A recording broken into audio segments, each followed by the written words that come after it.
Welcome back, guys. This is a part 2 of a part 10 series on how to complete or how to do your Social Studies CSEC SBA. If this is your first time joining us, you need to watch part 1 so that you are up to date as to what we did in the last class. Last class, we discussed the purpose of doing a school-based assessment. We briefly discussed what a school-based assessment is, and we agree it's a research project that must be done in your local community. It is a research project that should be done in your local community, and there are many communities in which this research can take place. You have your church community or your religious community. Let me not be biased. Your religious community, whether it's a mosque or whether it's a synagogue, whether it's a church, whether it's a temple, choose whichever community you want to do it. If it's a religious community, it must be done at a religious area, whether temple or whatever it is. If it is a home community, it is done within your home. So if you live in Salt Spring, then it's done in Salt Spring. If you live in Bogue, then it is done in Bogue. If you're using your school community, then it is done within the school community. And you must get permission from the participants in order to conduct your research. Research are either covert or overt. For this one, it's an overt research. You should get the permission from your participants for them to take part in the research. As I said before in previous lesson, run your topic by your teacher. One of the reasons for this is to observe research protocol and ethical principles. You don't want to conduct a research where persons are going to be timid or afraid to participate. Some of the topics that my students will take to me, I will say to them that please reconsider your topic, because this is not a topic that persons are open about, especially in some community. Some persons live in volatile communities and some topics are not recommended. Also, some persons are from various home communities. If you think it's going to be too tedious to do a topic because you spend weekend with your father or weekdays with your mother, choose a community in which you think you can get the best result. There's nothing wrong with that. So if you think that the persons who are in your father's community are better able to participate in the research, go ahead. There's nothing wrong with that. All right? So yes, last week we said choose your topic. We said write your statement of problem, and we also state that you should write the reason for the research. So the first thing, choose your topic, write your statement of problem, write your reason for the research. And as I said before, the outline for this SBA is at the back of your syllabus. So this is just to teach you, like a teacher guiding you throughout. If I am not your school teacher, it is okay to email your school teacher and ask them about it, because at the end of the day, your school teacher is the one who will give you the final score. All right. Persons have contacted me. I'm getting the positive feedback from some of my students who have, and my colleagues who have said that it's a good initiative to do this, to do these lessons online. And so I will be continuing the lessons. However, I got a request from someone who is asking if I could do lessons online and then they will do the subject at a center. Now, my answer to that is that yes, I could do lessons online, and I could, sorry about the noise, I live on the street side, and I could guide you. So after I'm finished with SBA, the main purpose of these videos is really to do the SBA. But after I'm through doing the SBA, I will be willing to guide, and I will be willing to help persons to go through the syllabus, go through each topic. I think there are 3 sections in the syllabus. I will be willing to help persons to go through those lessons. However, I cannot go through the lesson and provide a center for you to do the exam. You must provide that center for yourself. All right? And if you see me looking right and left, I'm using my Samsung phone to do these recordings. And if I look in the camera, as I am doing now, I'm looking straight at you. But if I look at the phone, I might look as if I have cast eye on the regular videos. All right. Anyway, we're 5 minutes into the video. We need to get to it. So we have done choosing your topic. I am hoping that persons have selected the right topic. It's okay to choose more than one. Run it by your teacher so that they can help you to know which one is the best one to do. All right. After you have selected your topic, you have written your statement of problem, then you should go ahead and write your reason for selecting the topic, and then fourthly, you're going to write the method of investigation that you're going to use. Your method of investigation is basically the method that you'll be using to collect the raw data in order to. So you should now choose the method that you are going to be using to conduct your research to gather raw data that will be used to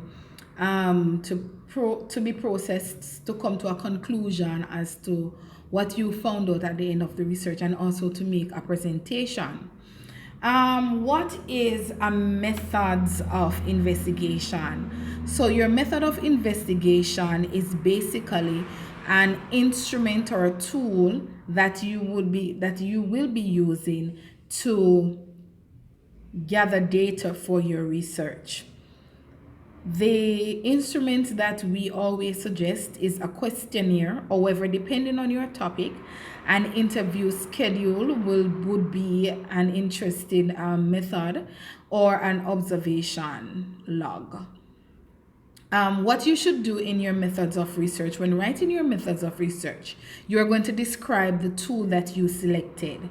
So you're going to describe what instrument you will be using. So you can start off by saying that the researcher used a questionnaire which was a more suitable instrument to conduct this research. So you can first tell the reader that it's a questionnaire that you'll be using. Then you're going to describe, before you it's either you're going to define or describe. I tell my student that whichever way suits the paragraph better, use it.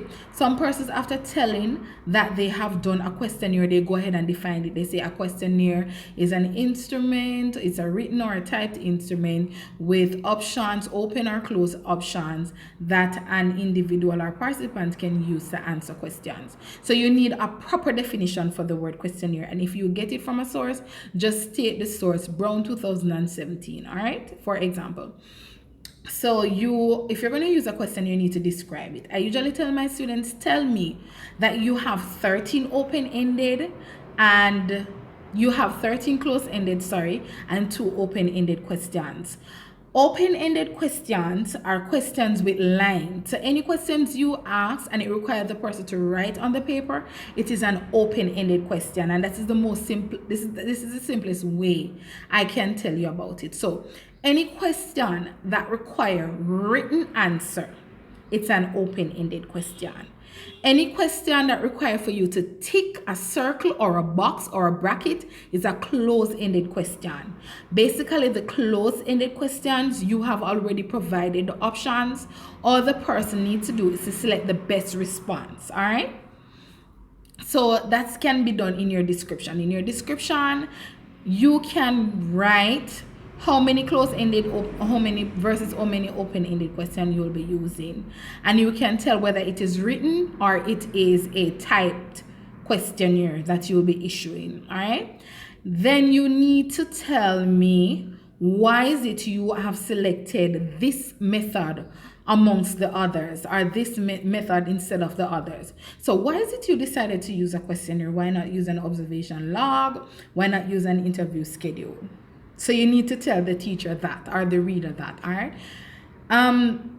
Most of the time, students would use advantages of the instrument. So they say that the questionnaire is easier to distribute and collect, so on and so forth. All right. Now, some of you might be asking, how can I get this information if I don't have it? Should I make up information? No.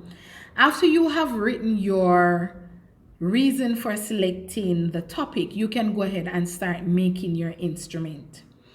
These are my rules for making a questionnaire. So I'm going to be focusing on questionnaire because at your age, it is easier to us, it is easier for you to do a questionnaire than any other instrument.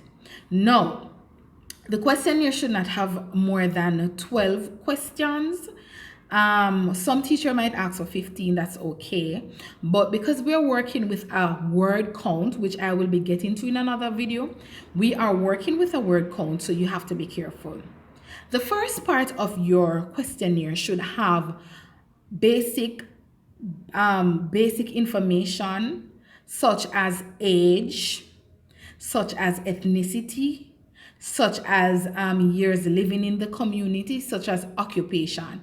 Now, depending on the topic that you're selecting, these short biographic information might be important. Take, for instance, you're doing unemployment. Religion, asking the person is or her religion might be important because some persons are not able to get jobs because of their religion, especially in the hotel industry. Persons who are Seventh-day Adventists are usually at a higher risk of not getting a job because they require you to work on, some hotels require you to work on Saturdays. So I say that to say this, that based on your topic, you choose the right information to start with personal information. If I am looking at the effect of parent neglect on teenagers, I want to know the age of the participant who is participating in this research. So I will write the age. So my first question might be choose your gender. And I would write choose your gender, male, female, and allow them to tick. My second question might be what is your age, or select your age group, because you're going to have like from 13 to 14, 15 to 16. So 13 to 14 bracket, 15 to 16 bracket, 17 to 18 bracket, just for an example. After you have done that, then you go into questions that are based on your statement of problem. So after I have done all those questions, I'm now going to focus on what is it I'm hoping to accomplish. Some persons go around the moon and come back unnecessary. So do not, because what some persons do, because they're lazy, and this is just it, they will ask a cousin to give them a questionnaire that then they use and then they edit it.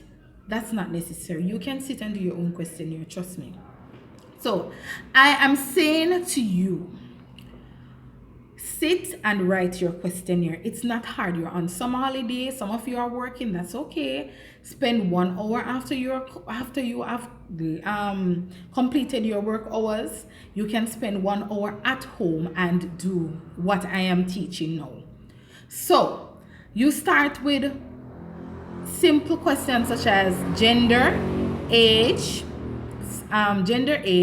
occupation if it is necessary.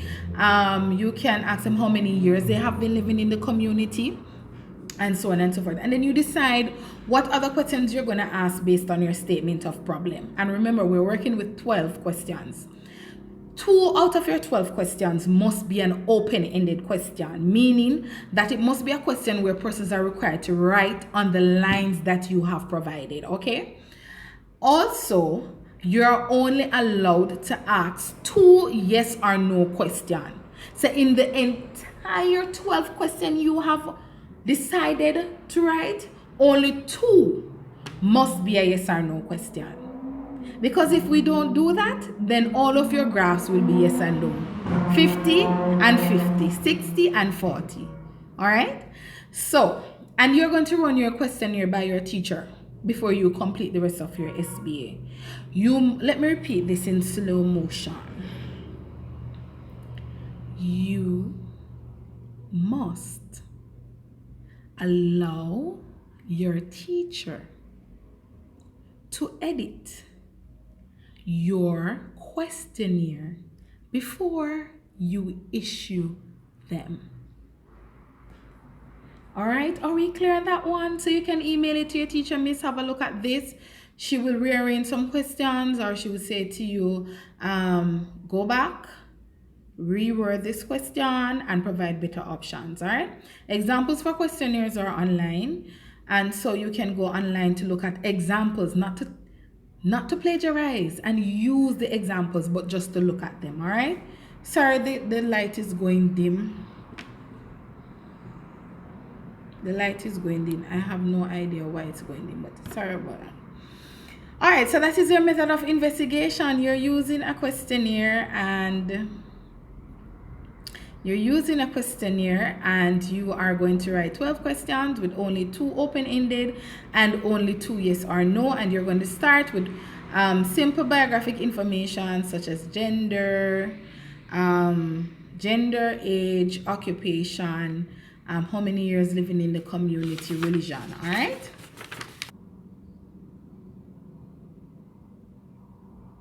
Okay, so let me go through some pointers for the questionnaire. No more than 15 questions, no more than 15 questions, no less than 12. So you cannot have more than 15, or you cannot have less than 12. Respondents should be no more than 30 persons. So the persons who you're issuing the questionnaires to should not pass 30 unless your teacher say otherwise. But for my students who are watching this, and thank you guys for watching, do not allow your respondents to pass 30 individuals. All right, no more than 2 yes or no questions. Just a reminder, limit your biographic data.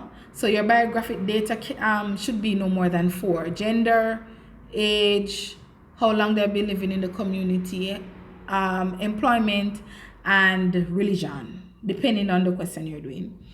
Limit open-ended question. So as I said, only 2 open-ended questions. All right, so we are on our way. So if you want me to repeat that, let me go again. No more than 15 questions, no less than 12.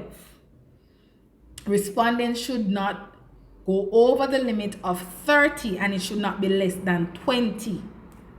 No more than 2 questions, no more than 2 yes or no questions, no more than 2 open-ended questions. And as I said, open-ended questions are the ones with the line. Limit your biographic data. Biographic data, for example, age, gender, so on and so forth. All right, so let's move on now.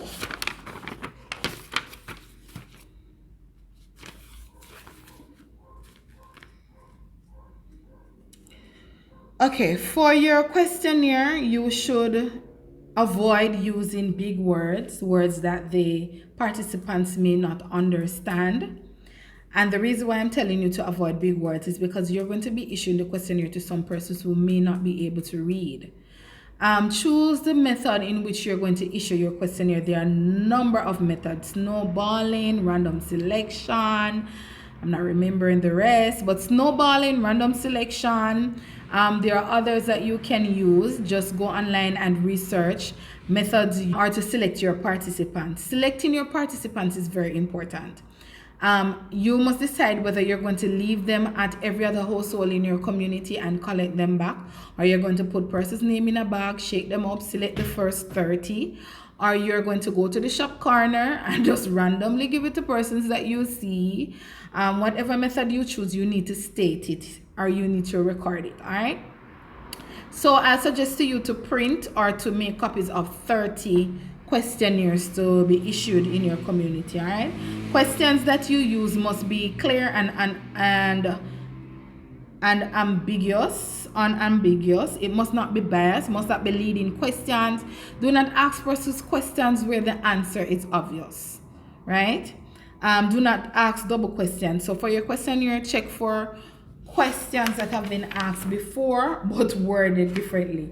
I've gotten a lot of those questions that are asked but worded differently. All right, so okay, so the sampling methods, random, convenience, snowball, stratified. Let me repeat them. Sampling techniques. So this is the technique that you're going to use to choose your participants: random, convenience, snowball, and stratified.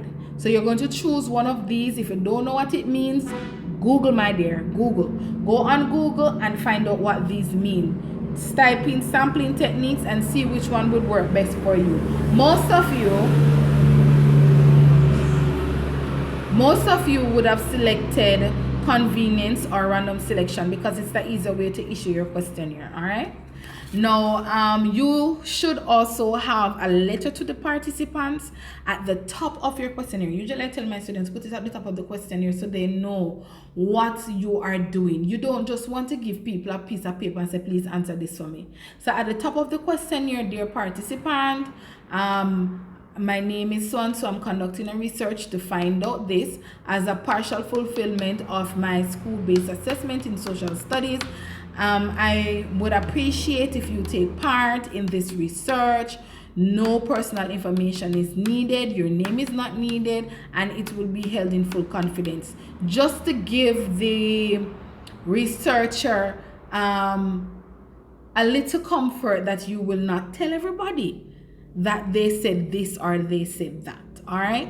So as I said before, choose your sampling method, write a letter to the participants, just put it at the top of the, you can put it on a separate page from the questionnaire, or you can put it at the top of the questionnaire, just to tell them what the research is about. All right. Right. So the letter is just for them to inform them and ask their permission to participate. So you're informing them of what you're doing and you're asking them permission. So don't just go up there and bad up the people. They must say, please answer the questionnaire for me. Explain it to them. Some persons might not be able to read, as I said before. So you can just stand, read it through with them, go through the questionnaire with them. All right.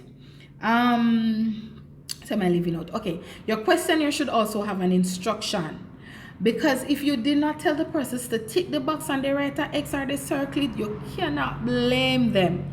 So an instruction should be place a tick in the box provided beside the best response or the response that you have selected, and write on the lines provided. So just structure it properly. Tell them to tick the box or write on the lines write on the lines provided. All right. So you must provide an instructions to your participants. All right. And you should sign the letter to say that you are the one who are doing this. If it's a group SBA, by the way, group SBAs can be done. And if it's a group SBA, just provide line for everybody to sign. All right. To say that we are the one who are initiating this research. All right.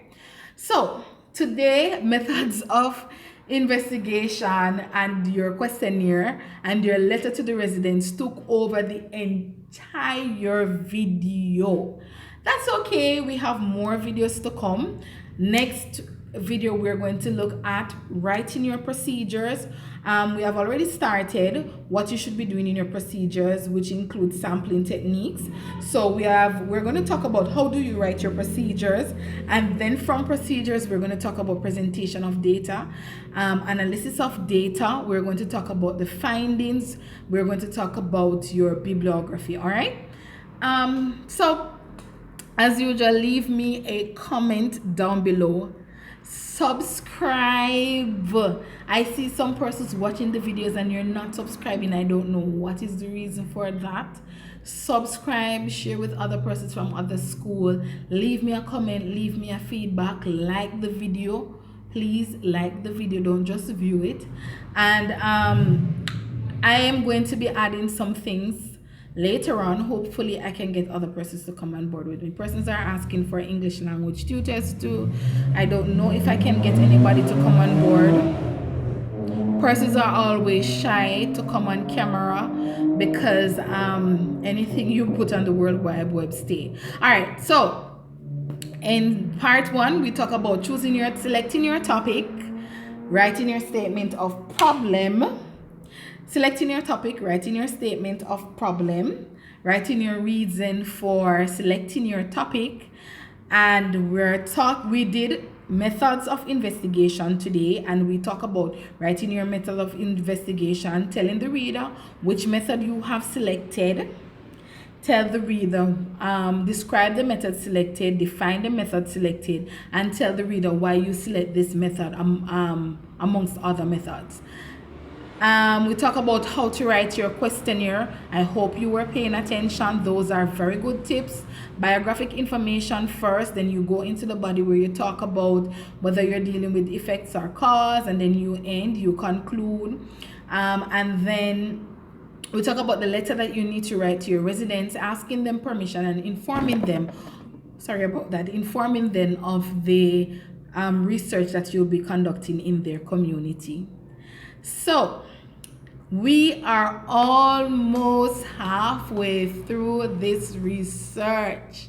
We're going to have a concluding video that talks about the font size, that talks about what your cover page should look like, talk about writing your bibliography, talk about your appendices or appendix page, talk about what CXC is looking for. But until then, I am Kimisha Small. Thank you for joining me. Please subscribe, like, comment, and share. Leave a comment what you would want to know, because I want to do this 10-part video and then move on to teaching lessons from the syllabus. So guys, thank you again for joining me, and I look forward to sharing with you part 3 of this part 10 series. Bye.